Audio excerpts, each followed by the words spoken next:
भारत और इंग्लैंड के बीच 10 नवंबर यानी गुरुवार को T20 वर्ल्ड कप का दूसरा सेमीफाइनल मैच खेला जाएगा। लेकिन उससे पहले ही इंग्लैंड की टीम भारत के इन फॉर्म बल्लेबाजों विराट कोहली और सूर्य कुमार यादव से खौफजदा नजर आई और एडिलेड ओवल के मैदान में जमकर अभ्यास किया। जबकि इंग्लैंड के धाकड़ बल्लेबाज बेन स्टोक्स ने कोहली और सूर्य कुमार यादव की तारीफ की और उन्होंने कहा कि विराट कोहली को हल्के में नहीं लिया जा सकता। उन्होंने हर फॉर्मेट में अच्छा प्रदर्शन किया है। सूर्य कुमार यादव हैरान करने वाली बल्लेबाजी करते हैं। वो ऐसे शॉट्स कैसे खेल पाते हैं? विराट कोहली इस T20 वर्ल्ड कप में खेले 5 मैचों में 246 रन बना चुके हैं, जिस दौरान वो 3 बार नाबाद रहे हैं और मैच विनिंग पारियां खेली हैं। जबकि सूर्य कुमार यादव ने 5 मैचों में 225 रन बनाए हैं और 2 बार नाबाद रहते हुए टीम इंडिया की जीत सुनिश्चित की है। सूर्य कुमार यादव इस वर्ल्ड कप में बार बार बता रहे हैं कि स्काई इज लिमिट। सूर्य की तरह अगर वो चमक रहे हैं और उनकी रोशनी से भारतीय टीम अगर निखर रही है तो उसकी वजह है उनकी 360 डिग्री बल्लेबाजी। लेकिन इस बार मुकाबला इंग्लैंड से है, वो भी सेमीफाइनल का। लिहाजा इंग्लैंड के साथ टीम इंडिया के खिलाड़ियों पर भी अतिरिक्त दबाव होगा। मुकाबला बड़ा है और कड़ा इसलिए भी है क्योंकि सामने है इंग्लैंड की टीम। भारत और इंग्लैंड की टीमों का मुकाबला होने जा रहा है वर्ल्ड कप के नॉकआउट मैच में। वहीं इस अहम मुकाबले से पहले टीम इंडिया के प्रैक्टिस सेशन में कुछ ऐसा हुआ जिससे भारतीय फैंस की सांसें थम गई। ऐसा लगा कि टीम इंडिया की ओपनिंग जोड़ी टूट जाएगी।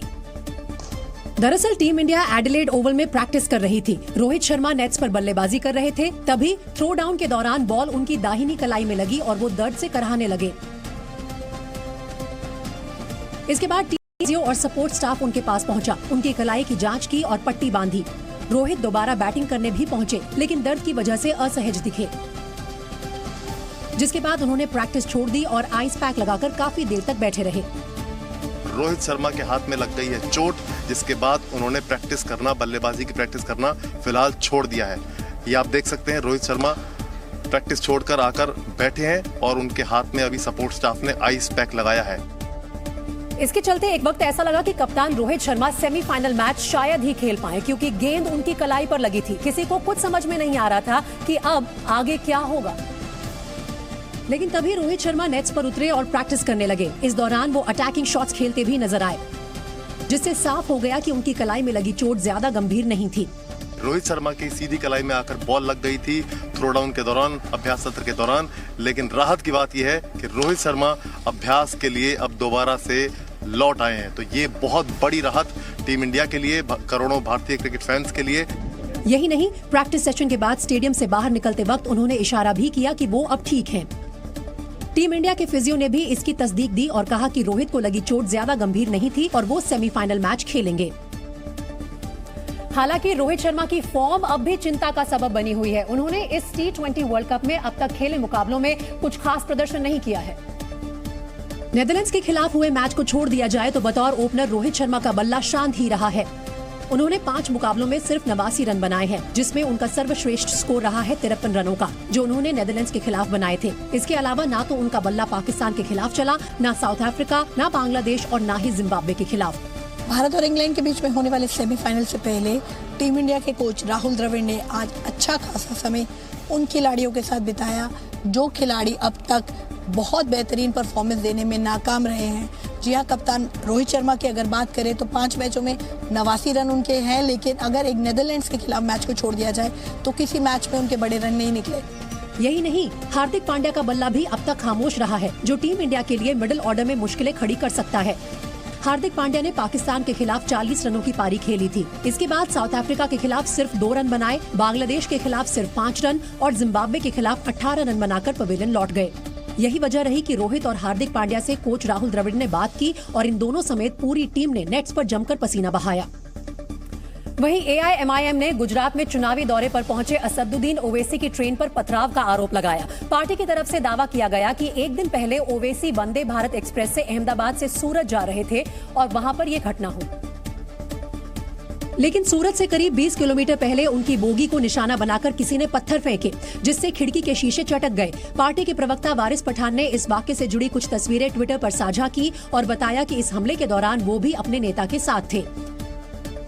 इतना भारी पत्थर कि वो कांच के पूरा क्रैक हो गया। फिर एक दूसरा पत्थर आया, मतलब 1 मिनट भी नहीं हुआ होगा, 10-15 सेकंड में किसी ने 2 पत्थर लगातार उठा के मार। AIMIM इस पूरे मामले को साजिश से जोड़ती दिखी, जबकि पश्चिमी रेलवे ने किसी भी तरह के हमले के दावे को खारिज किया और दावा किया कि वंदे भारत ट्रेन की स्पीड की वजह से कुछ पत्थर उछलकर शीशे से जा टकराए, जिससे उसमें दरार आई। अब जम्मू कश्मीर प्रशासन ने आतंकवाद से प्रभावित परिवारों की मदद के लिए एक बड़ी घोषणा की है। Jammu Kashmir board of professional entrance examination की अधिसूचना के मुताबिक आतंकवाद से प्रभावित परिवारों के बच्चों को MBBS और BDS की पढ़ाई में आरक्षण दिया जाएगा। शैक्षणिक वर्ष 2022-23 के लिए दाखिले में सेंट्रल पूल के तहत आरक्षण दिया जाएगा। आरक्षण के मुख्य तौर पर 3 कैटेगरीज बनाई गई हैं। पहली प्राथमिकता उन छात्रों को दी जाएगी जिनके माता पिता आतंकी हमले में मारे जा चुके हैं।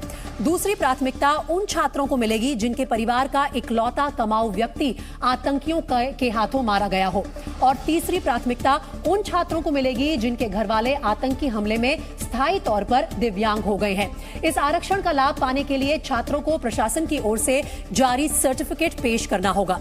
इस आरक्षण को लागू करने का निर्देश केंद्रीय गृह मंत्रालय ने 1 नवंबर को दिया था। पटना के सिपारा में एक अवैध तेल डिपो में सोमवार रात को भीषण आग लग गई। तेल डिपो में लगी आग इतनी भीषण थी कि चारों तरफ अफरा तफरी का माहौल बन गया, जिसकी वजह से पूरी रात लोग दहशत में रहे। डिपो में लगी आग से एक के बाद एक 3 धमाके हुए, जिनकी गूंज 2 किलोमीटर दूर तक सुनाई दी।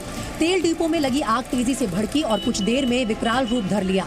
धमाकों के साथ भड़क रही आग की लपटें 40 फीट ऊंचाई तक उठती दिखाई दी। आग का ये प्रचंड रूप देखकर आसपास के लोग दहशत में आ गए और अपना घर छोड़कर बाहर निकल आए। बताया जा रहा है कि जिस जगह पर धमाका हुआ वहां पर अवैध तरीके से पेट्रोल डीजल के ड्रम रखे हुए थे। इस अवैध गोदाम में हजारों लीटर पेट्रोल डीजल जमा करके रखा गया था, जिसकी वजह से जब आग लगी तो तेल से भरे ड्रम विस्फोट के साथ हवा में उड़ने लगे।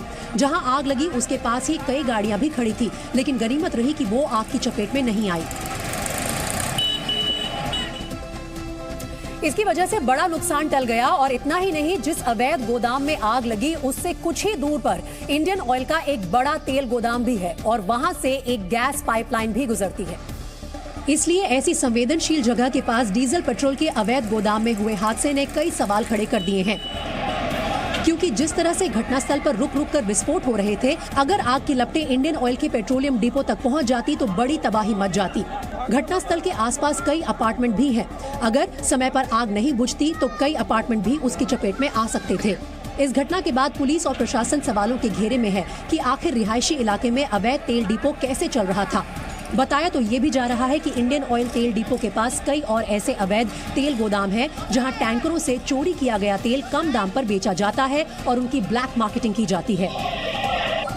वहीं कानपुर में डेंगू तेजी से पैर पसार रहा है। कानपुर में डेंगू के प्रकोप के बीच कॉमेडियन अन्नू अवस्थी अपनी जीप पर मच्छरदानी लगाकर नगर निगम पहुंचे। वहीं नगर निगम के बाहर छाते में मच्छरदानी लगाकर उन्होंने प्रदर्शन किया।